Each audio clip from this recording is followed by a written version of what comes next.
Boa noite, amigos. Bom, eu queria agradecer. Eu não sei fazer essa parte regimental, que na figura do nosso prefeito, cumprimento a todos. Não sei seguir essa ordem regimental, mas na figura do prefeito, da Amanda, de todo mundo, está todo mundo devidamente cumprimentado. Para quem não me conhece, meu nome é Renan Santos, sou um dos fundadores do Movimento Brasil Livre e gosto de arrumar umas confusões aqui com a galera. E, enfim, tenho que manter certo formalismo aqui na forma de me colocar, mas, enfim, acho que vou trazer aqui uma mensagem muito sobre o que nós devemos fazer, sabe? A gente viu boas iniciativas aqui, oriundas do Executivo, boas iniciativas oriundas do Legislativo. E tudo isso, ou quase tudo, em termos de boas iniciativas no combate ao crime, param, e sempre param, numa legislação, parte dela plasmada na nossa Constituição, que facilita a vida do crime. Temos aqui muitos agentes de segurança aqui, policiais municipais, e quantas vezes eles não saíram às ruas, se colocaram numa posição de risco para a própria vida enfrentando o crime, e ao deter um vagabundo, um criminoso, descobrem que ele sai da delegacia horas depois, ou dias depois, sendo que muitos deles contam com assessoria jurídica do 1º Comando da Capital, em São Paulo, no Rio de Janeiro do Comando Vermelho, contam com ONGs e até setores da própria imprensa que apoiam, estão de olho para ver se houve algum tipo de violação. E eu não estou aqui com um discurso estilo, só vamos matar esses vagabundos. Não, a gente vive num Estado democrático de direito. Mas o nosso Estado democrático é de direito ou ele é parcialmente de direito, fazendo com que a sua vida, ou a vida de todos nós, seja impedida de ser executada na sua plenitude, porque nós somos, na prática, os presos nessa situação. Os nossos agentes de segurança prendem os bandidos são soltos, e o cidadão fica devidamente preso. E como preso? Se você for olhar, se você mora numa casa, sua casa tem muro ou tem grade? Todos aqui. Se você mora num prédio, provavelmente tem um segurança, uma pessoa que vai brecar a entrada de pessoas, porque o seu prédio provavelmente também tem muro e também tem grade. A sua casa provavelmente vai ter, se você mora numa residência, grades nas janelas. E as portas têm que ser minimamente reforçadas. Se você sai de carro, seu carro vai ter um insufilme. Não blindado, porque não somos ricos aqui, mas você, no mínimo, quer que o bandido não veja a bolsa ou o celular. Se você anda com o celular na rua, você tem que esconder ele, porque ele pode ser roubado. Se você olhar e prestar atenção, boa parte do seu dia é determinado pela falta de segurança pública. Boa parte do dia a dia de qualquer pessoa absolutamente comum é determinado por isso. E a gente no Brasil, como a gente tem uma grande capacidade de adaptação, o brasileiro é muito adaptável, a gente se adapta e dá risada disso. Tem algumas pessoas que compram o famoso celular do bandido. Quem aqui não tem guarda um celular velho, se vai ser assaltado, você dá o celular velho para o bandido. Isso se tornou recorrente e a gente naturaliza, porque na ânsia de tentar, talvez, viver uma vida normal, a gente cria simulações de mundo real e vai se adaptando. Ora, eu não quero me adaptar a isso. Quando alguma pessoa vai embora do Brasil, ou vai e visita um país de primeiro, ou visita um país de terceiro mundo como a Argentina, fica chocado, nossa, Buenos Aires a vida é normal. Sim, porque você é tratado como um animal aqui. Você é tratado como um animal acuado. E todas as vezes que a gente vê campanhas de enfrentamento ao crime na imprensa, a palavra que vem é paz. A palavra é sempre paz. Quem lembra da campanha Sou da Paz, 1997? Pombinha, Sou da Paz, vamos desarmar a população. E eu não sou um dos que acham que armar a população vai resolver isso, tá? Não sou, ainda que eu seja favorável ao direito do porte e tal. O ponto é, nós tratamos a questão que é uma guerra sob o prisma de alguém que está buscando paz. E as pessoas que querem guerra conosco, as pessoas que fazem com que todos nós vivamos cercados por trás de grades, aceitamos uma situação de paz. Não, eu quero pacificação. Pois bem, eu acho que a chave dessa discussão de hoje é, cansamos de buscar a paz. É uma mentira que a gente está aqui para buscar a paz. Nós queremos a guerra. Nós precisamos de uma guerra. Nós precisamos prender e matar os líderes das facções criminosas que fazem que nós sejamos eternas vítimas. E às vezes falar isso soa absurdo, eu peço desculpa para as autoridades por falar isso aqui. Mas nós precisamos prender e matar as lideranças do crime organizado.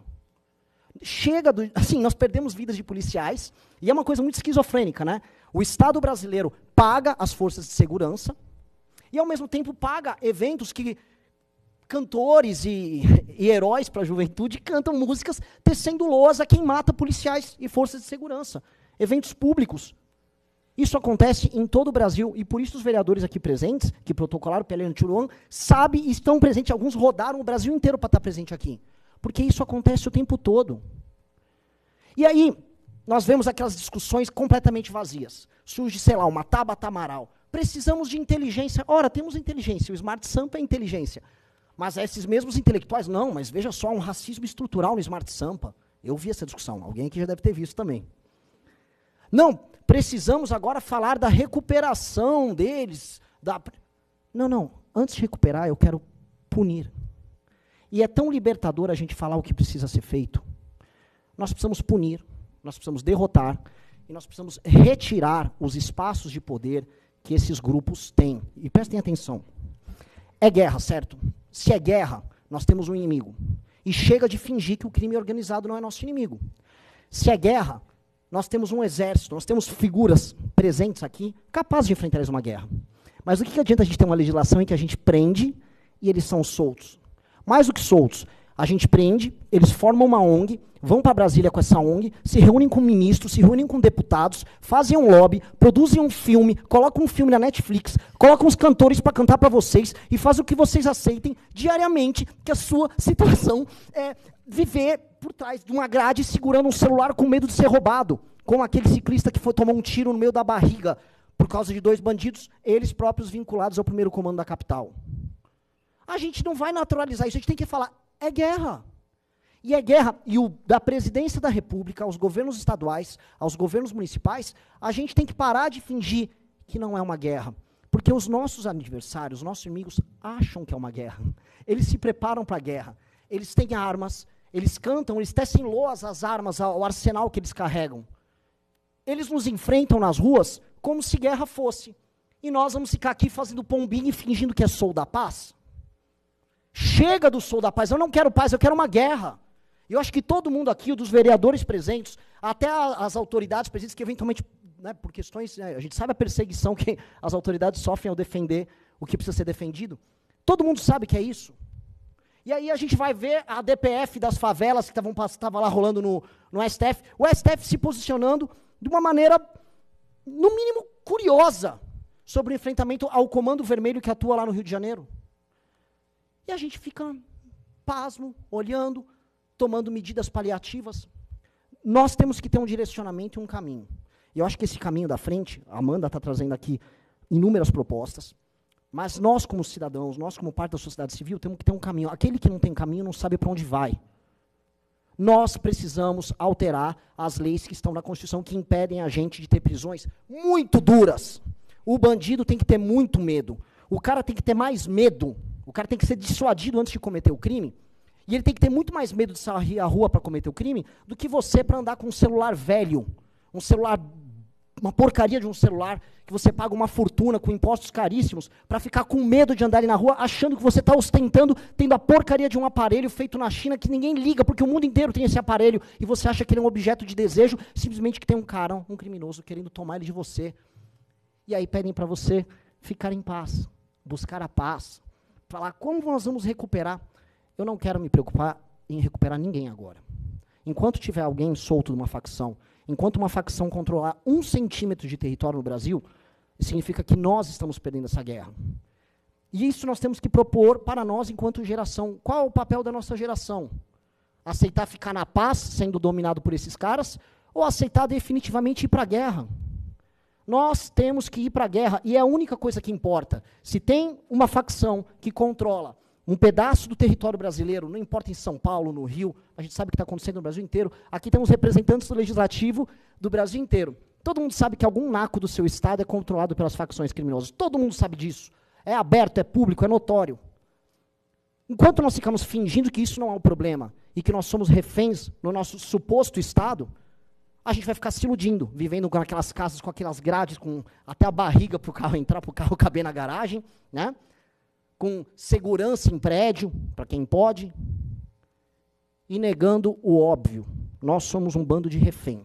Eu prefiro ser um refém que luta para não ser escravo, do que acordar e correr o risco, como a Amanda está correndo, e declarar guerra a esses caras. Com eles ameaçando você, mandando mensagens de morte, afirmando que você tem que desistir, que vai te matar, que no caso dela, por ser mulher, e as mulheres sempre, aliás, as mulheres que estão aqui presentes são muito corajosas, porque elas sempre sofrem ameaças muito mais duras do que nós homens, mas muito mais duras. E é isso. Ou a gente declara guerra como ela está declarando, ou a gente vai ficar na fingição. Eu não aguento mais fingir. A gente tá montando, eu não vou fazer propaganda de nada. A gente está montando um partido político de nome e missão simplesmente para isso. Se a gente conseguir cumprir, e se a minha geração, não importa aí sim, o partido político de todos vocês, a orientação política de todos vocês, tá? Ou as afiliações e as afeições político-partidárias de cada um.